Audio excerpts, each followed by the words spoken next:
premier vice-président. grand mooy bi nga xam ne ci assemblée nationale ñun ñooy commissaire au compte yi maanaam ñun ñooy xool ndax xaalisu ak askanu Sénégal bi ñu jox assemblée nationale ndax ñu ngi koy saytoo ni mu waree est-ce que xam ngeen ne commission boobu musul daje ndaxte ñu ngi sàcc ndaxte ñu ngi luubal la question mooy à qui profite le crime mais à un voleur. Commission contrôle et comptabilité du budget de l'Assemblée nationale bu doxulee xam leen ne sàcc moo fexe ba commission boobu bañ a dox. man maay premier vice-président aw ma sañ-sañ woote président bi moo war a woote te président bi moom ak Macky Sall ñoo bokk te sëgam président Macky Sall moo mun xëcc ki nga xam ne moo toogaloon Yewwi Askan Wi ca Matam mu jox ko ay listam sakaba ku mu bokkal parti sakaba ki nga xam ne dafa dugal armée ngir mu tànn ko moo tax ñun askan wi war nañ delluwaat suñu xel ci li xewoon le 12 septembre ñu naan ay xeex la ay xulloo la dëgg la xeex pour xulloo pour am président boo xam ne du tëj assemblée nationale ñeenti weer fii am na ay journalistes am na ñu nekk ci site yi yoo xam ne amu leen 75000 par mois am na wala amul bëri na ci yéen amu leen 75000 ñu ngi joxe suukaru koor 100000 francs député bu nekk xam ngeen muy ñaata 16 millions ñaata projet moom financé ñaata billet màkk ak ñaata billet rom ñu naan déet ñun nëbb xaalisu assemblée nationale ndaxte ñoom ñu ngi koy noos ñu ngi koy séddoo di ko sàcc di ko luubal moo tax bëgguñu woote réunion ndaxte man bu ma nekkee ci commission bi rax dolli ma nekk premier vice président système bu nekk dinañ wax fan lañ koy dugal balaa ñoo joxe xaalis suukaru koor naa leen ne luy ndeyu ñuy jox député suukaru koor fekk ne askan wi ndekki motul reeram assuré wul mais añam amul ndawal amul légume ñanka tax dong la bu amul suukar amul xorom pàccoo boobu la ñu wax ne dafa war a jeex assemblée du pour séddoo suukaru koor pour séddoo jafe-jafe askan wi la assemblée du pour séddoo billet mag ak billet rom pour séddoo jafe-jafe askan wi la est-ce que xam ngeen ne du ma wax français est-ce que xam ngeen ne laaj naa gouvernement bu Sénégal lan moo tax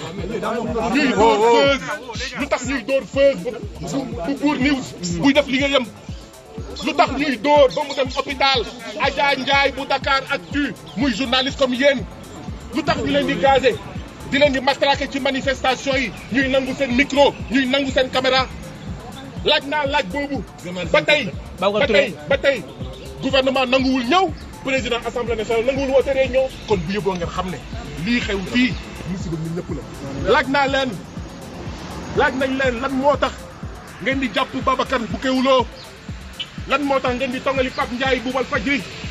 lu tax ngeen di tongali Coro Mandela bu Walfadjri lu tax 1-2 ngeen coupé signalu Walfadjri lu tax 1-2 ngeen nangu caméra ñi nekk ci terrain bi mel ni bëggu leen ñu wane li am ñu ne ñoo lànk du ñu ñëw parce que président du woote yëpp foog naa donc bu yóbboo ngeen xam ne ñàkk réunion bi ñun ñëpp la laal donc la question c'est pas lan moo tax may dox tey la question mooy lan moo tax askan wi di toog seetaan ñeenti weer seen assemblée doxul dama dox tey dem sama bërëbu liggéeykaay ndaxte sama bërëbu liggéeykaay ci assemblée nationale doxul te dama bëgg mu dox ndaxte mu dox mooy njëriñu askan wi mu dox mooy njëriñu presse bi mooy njëriñu béykat sàmmkat ouvrier licenciement yi bëri na ak ñoom seen aujourd'hui j'ai décidé de me rendre à pied à mon lieu de travail à l'Assemblée nationale. J'ai décidé de marcher pour protester contre cette Assemblée nationale qui ne marche pas. J'ai décidé de marcher pour aller à mon lieu de travail pour dire non à cette Assemblée nationale qui ne marche pas. Une Assemblée nationale de pacho, une Assemblée nationale de détournement, une Assemblée nationale où les députés se partagent des soukouroukorps, des billets pour la Mecque et pour la Rome, au moment où les citoyens sénégalais ont du mal à se soigner, ont du mal à prendre leur petit déjeuner, leur déjeuner et leur dîner, ont du mal à aller à l'école, n'ont pas suffisamment de sécurité, n'ont pas suffisamment d'eau et d'électricité. C'est pour ça que j'ai décidé aujourd'hui de marcher. Et j'informe le peuple sénégalais que tant que cette situation-là continuera, je vais réfléchir à est-ce que chaque fois, une fois par semaine, je ne vais pas me rendre à pied à mon lieu de travail. Parce que oui, vous, peuple sénégalais, vous êtes notre patron. Vous nous avez envoyés. Quand vous nous envoyez et que nous sommes empêchés de travailler à cause des députés de Macky Sall,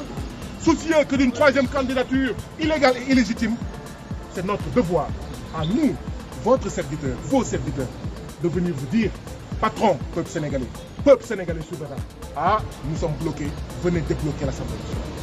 Si vous ne le débloquez pas, on ne parlera pas des problèmes de l'agriculture, on ne parlera pas des problèmes de l'élevage. Vous avez entendu dire qu'il y a une grippe aviaire, non? Une épidémie de grippe aviaire? Mais on doit en discuter à l'Assemblée nationale, parce que la grippe aviaire, c'est dangereux. Si vous mangez des poulets atteints de grippe aviaire, mais vous-même, être humain, vous pouvez avoir la grippe aviaire. Or, un Sénégal qui importe 97% de ses médicaments, et il faut éviter que les Sénégalais tombent malades. Et pour ça, il faut que l'Assemblée nationale fonctionne. Donc c'est ma manière à moi de protester contre le fait que moi, premier vice-président de la commission comptabilité et contrôle de l'Assemblée nationale, qui doit contrôler si le budget de l'Assemblée nationale est bien géré, un bon père de famille, cette commission ne s'est jamais réunie. Qu'est-ce à dire? L'Assemblée nationale est en train de détourner l'argent du peuple sénégalais. L'Assemblée nationale est en train de voler l'argent du peuple sénégalais en refusant, d'accord, d'évaluer, de faire le bilan, en refusant au commissaire aux comptes que je suis, d'accord, d'avoir les pièces justificatives de faire des rapports. Donc voilà pourquoi j'interpelle le peuple sénégalais. Parce qu'après Dieu, après notre Seigneur,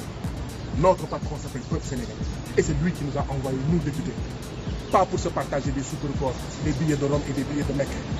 Pas pour se partager de l'argent,